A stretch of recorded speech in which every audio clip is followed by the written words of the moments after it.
Rock Garden Central. Yeah, really. Try it on a hardtail. Oh my God, I can't believe you're on a hardtail.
All right, I'm trying to recreate what happened when I had the failure with the derailleur and the chain went into the spokes. Pretend that I've gone about 7 or 8 miles now. I've only gone about 1/8 of a mile. First thing, we're going off of these stairs.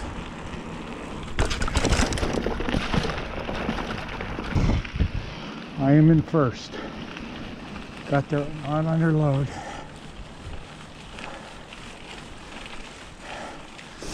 So that's what happened the other day.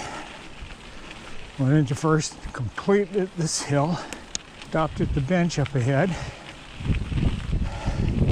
had a drink of water, took a couple of pictures.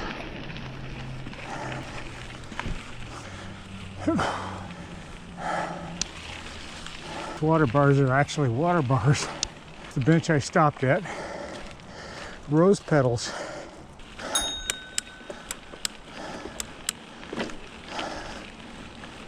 Four, 5. All right, coming up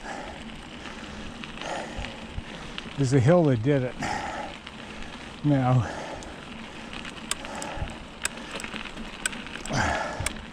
what I'm doing is I'm going into first now rather than doing under load, because that is what I did the other day. But you can see it's a steep hill. Now I'm going to demonstrate the power of the skewer to check to see if my derailleur cage is straight. The first thing I do is I put a skewer along the flat part of the pivot section where the cage pivots. All right. Then take a second skewer. I put it on the top of the jockey wheels, not too far down, and I look along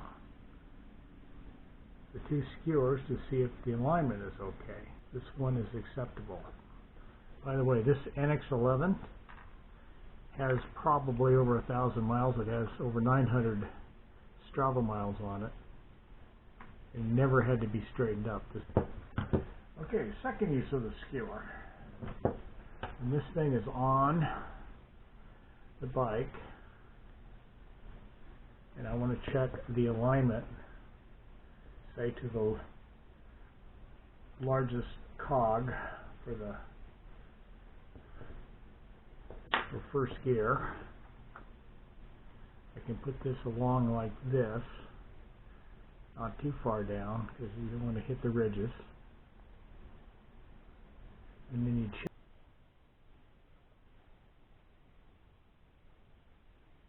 check to see if it meets the center of the cog.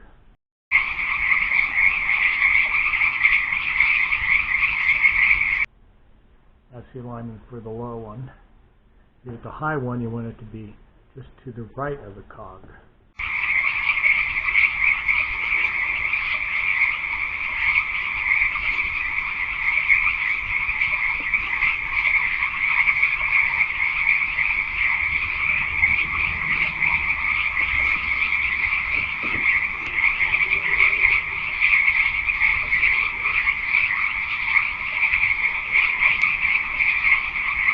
When my chain went off of the first gear cog and into the spokes, there are two things that I checked. First was the D-bolt, see if it was tight. And the second thing was this pivot bolt. So after the failure, when the chain decided to go past first gear, there's a couple of things I found wrong or out of whack. First one was this alignment of the two skewers was off, so the cage had got bent. It wasn't bad, but it was enough that I actually put it in a vise and straightened it out. The second was the B screw was out, allowing this to get really close to the first gear. A couple of things I'm going to check. Make sure this is tight, not wiggly. Make sure that the cage is tight, because I've had this pivot screw or bolt come loose, and that sent the chain into the spokes on another derailleur. So this time, the only thing I can figure that happened is I found this B screw was out. Apparently when it got too close, it changed the geometry enough that this chain came flying off. And then once it came flying off, it tweaked everything out here. It bent the cage slightly, and it bent the hanger, so I had two things that I had to straighten out. Down to here. So I come down to here.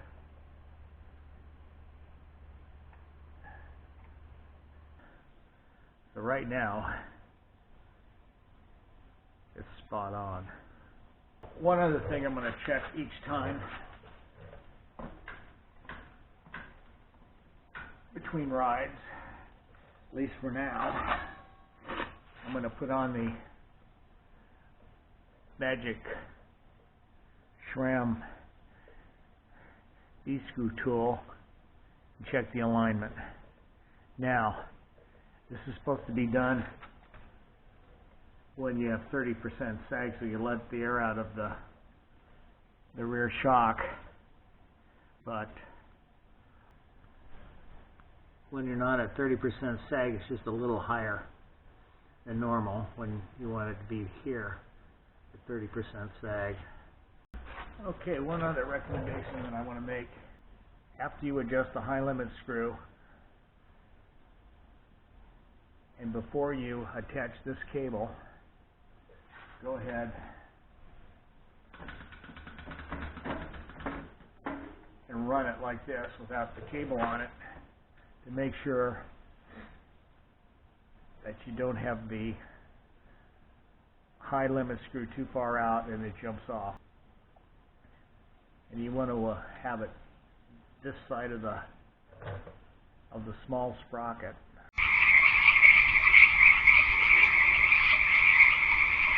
Or the high gear, so you get the maximum range.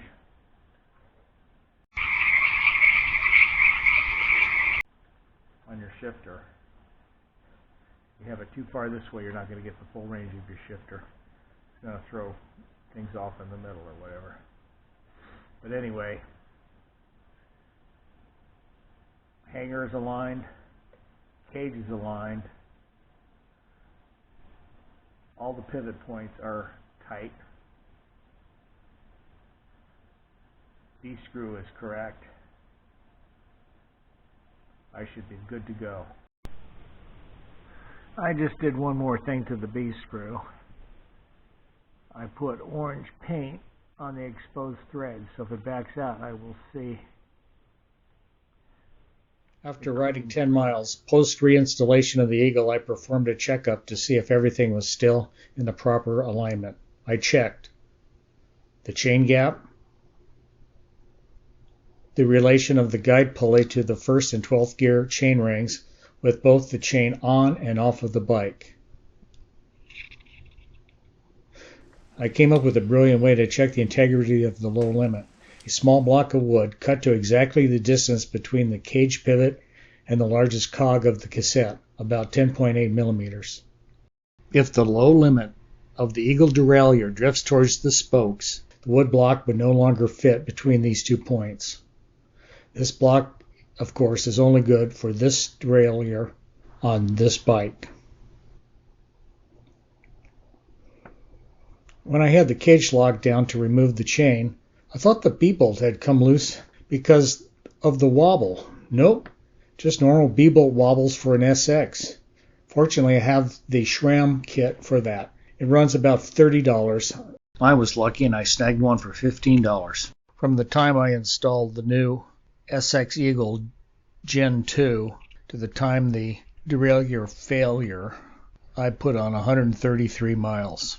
It was 42 miles after I rode the rocky Bluebelly Loop in Redmond before the failure. I can't say definitively what caused the failure. Had I bent the derailleur in the hanger? I don't know. Why was the B-screw out? When the chain went into the spokes, in all the excitement, did I, in fact, loosen the B-screw? It doesn't make sense. I have a rule of thumb. Whenever you do field work on the trail, the only way you should turn a screw on your derailleur, or probably anywhere else on the bike, is clockwise. I rode the bike today and it shifted great, so I have several recommendations. Every time you lube the chain, check the guide pulley gap. It's easy to do on a SRAM. Loctite any of the screws, the high limit, low limit, and the B screw. Check the B bolt and the pivot screw. See if your cage is loose or your whole derailleur is loose. Make sure that those 2 bolts are tight. When you're on the trail, only turn screws clockwise. If you have a SX Eagle, especially if it's the 1st generation, leave the dork disc on the bike. Check the guide wheel alignment often. You can do that with a skewer or that little tool I invented. When setting up the derailleur, do the low limit and high limit without the chain. Again, you can use that skewer or that little tool I invented. I don't recommend eyeballing or ichrometer. Once you set the low without the chain, only turn it clockwise, if at all. Counterclockwise is a bad thing. Keep the parallelogram, lubricate it. I do that every time I do the chain. Check the cage, see if it is straight. Again, you can kind of eyeball that, or you can use a skewer. Field straighten the derailleur on the trail. Consider the hanger bent, because once you move anything to straighten out that derailleur, you're going to be putting a lot of pressure on your hanger, and you're probably going to bend it.